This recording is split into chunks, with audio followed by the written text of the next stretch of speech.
Good evening and thank you for joining us. Today is International Overdose Awareness Day, and while it's widely recognized as a worldwide crisis, here in the Thunder Bay District, opioid-related death rates are 3 times higher than the provincial average. A local event was held at Patterson Park to remember those who've been lost and to help those who need support. Jessica Clement has the details. International Overdose Awareness Day saw local organizations and community members gather together at Patterson Park to share information on available supports, provide overdose awareness training and free naloxone kits, as well as paying tribute to those who have died or suffered permanent injury from an overdose. We're also seeing the people who often are unseen in our communities. These are people's family members. These are community members. These are people that are loved and cared about that we're losing unnecessarily. Opioid-related death rates in the city of Thunder Bay were the highest in Ontario in 2022. And for the Thunder Bay District, the rate of 51 overdose deaths per 100,000 people was even higher than in British Columbia, the province with the highest death rates in Canada.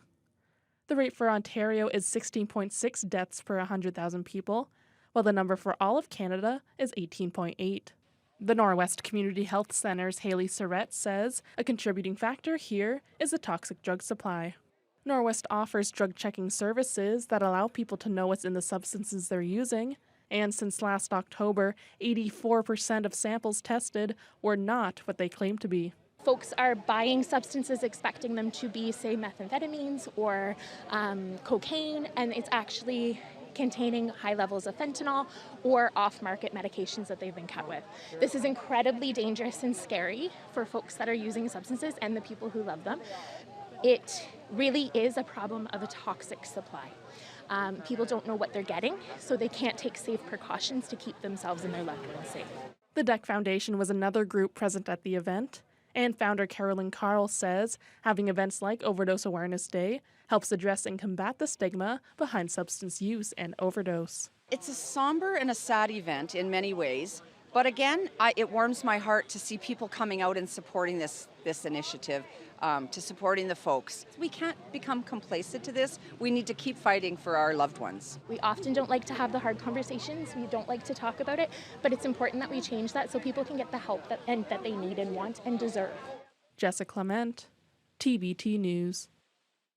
The group will hold a candlelight vigil at 7 o'clock this evening at Patterson Park. Everyone is welcome. Anishinaabe police are investigating a fatal collision involving an all-terrain vehicle. It happened on Tuesday in Sachigo Lake First Nation. NAPS officials say the ATV collided with a pickup truck. The 28-year-old male driver died after being transported to the community's nursing station.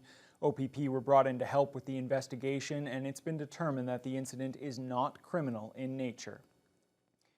A rash of complaints from area residents about dangerous driving prompted Thunder Bay Police to conduct a traffic blitz this morning on Whitewater Road. A traffic survey earlier this month found that more than 45% of drivers on that stretch were traveling at unsafe speeds.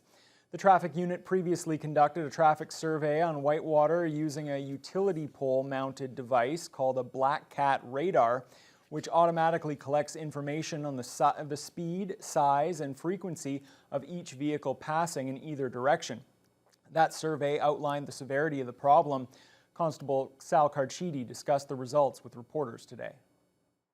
90 of those vehicles were in the stunt driving range, which is more than 40 kilometers over the posted speed limit. More concerning than that, 27 of those vehicles were traveling over 100 kilometers per hour, as high as 141 kilometers per hour in this 50 zone. We will be conducting enforcement here. We will be seizing vehicles for anyone stunt driving. If you're found to be going 40 or more over the speed limit, your vehicle is impounded for 14 days on the roadside and your license is suspended for 30 days. 96. Officers stopped one vehicle today traveling 46 kilometers over the limit, fast enough to be considered stunt driving. That vehicle had just passed a group of kids riding their bikes. Ontario's housing minister says he's not stepping down despite mounting pressure from the opposition. Steve Clark apologized today over the Greenbelt controversy, but says he intends to stay in his role. This after the Integrity Commissioner found that Clark breached ethics rules. Siobhan Morris has the latest details. Good afternoon. A somber Steve Clark steps to the mic facing pressure to step down. Under the bright lights, after the Integrity Commissioner says he stuck his head in the sand through the process of pulling lands from the Greenbelt. I accept that I ought to have had greater oversight. The ethics watchdog says Clark should have been checking in on his rookie chief of staff, questioning his decisions. And to Ontarians, I want to say very sincerely that I apologize that I did not. Despite that contrition, Clark isn't going anywhere. We're going to obviously continue to move forward because we're still in a housing supply crisis, but we need to ensure that the public trust and confidence is restored. Committed to making changes to process, but not starting over on the Greenbelt land removal.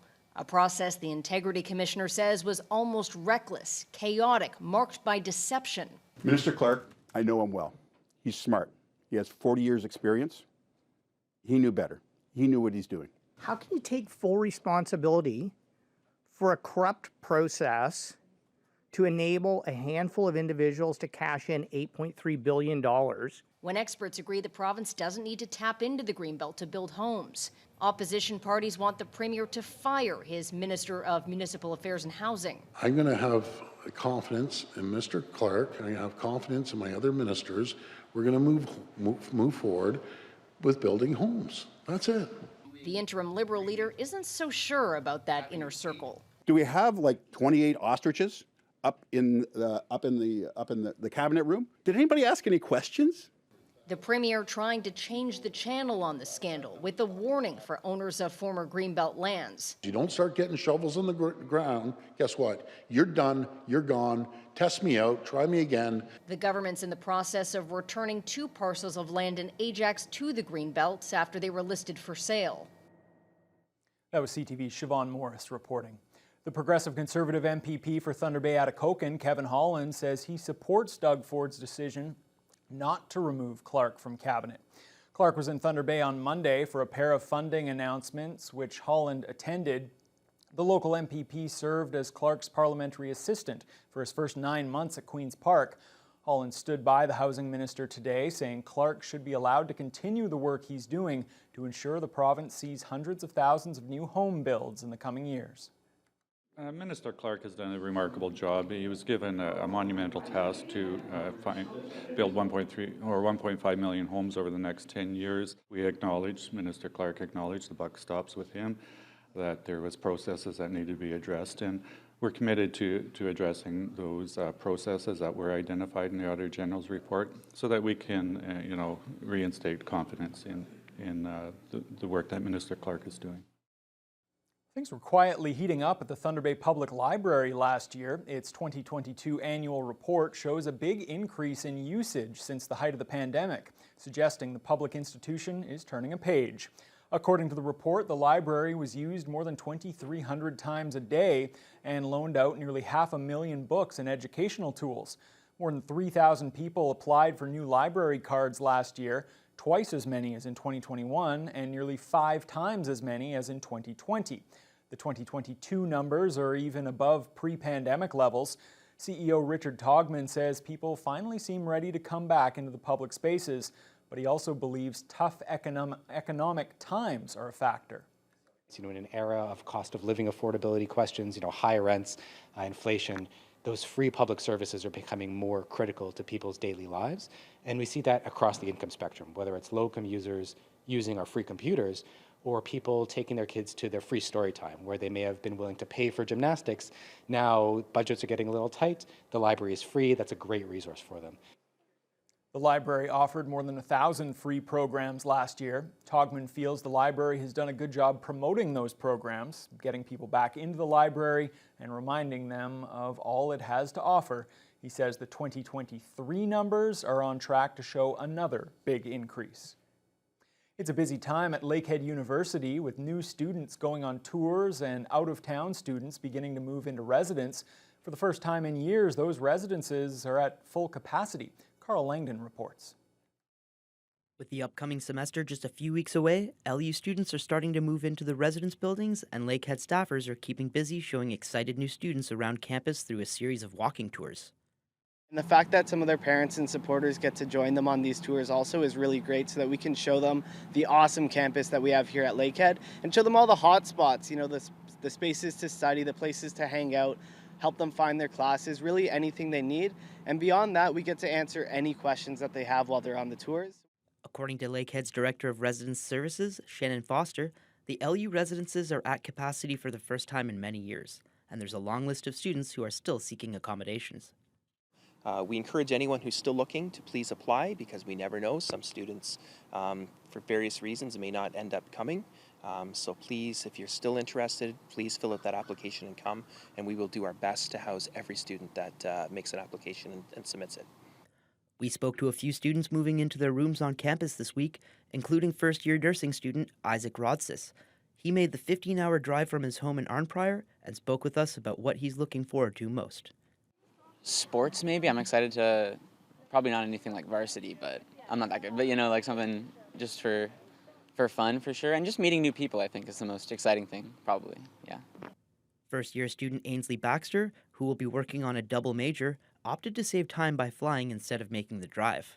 We flew in August 28th from London, Ontario, because it's a 15-hour drive up, so we figured why not take a plane instead of just drive up 15 hours, because it is a long drive for my mom. And I've never made a drive that long, so, but maybe in April, we'll see. With residences at capacity, anyone who might be interested in hosting a student can find more information on LU's website. Just look for the Residence Services section. Carl Langdon, TBT News. The final Live at the Waterfront concert of the season is underway at this hour. Thousands of people are expected to attend, as the free concert will be capped off with a major fireworks show at the marina. The concert started at 6 o'clock and includes 3 performances, wrapping up with the headliner Shawnee Kish on stage from 8 to 9:30. The fireworks show is scheduled to begin soon after that, sometime between 9:45 and 10 p.m. This will be the last city-run fireworks show for the foreseeable future. City Council has voted to remove fireworks from future budgets as a cost-cutting measure that will save the city about $12,000 a year. Well, Fiona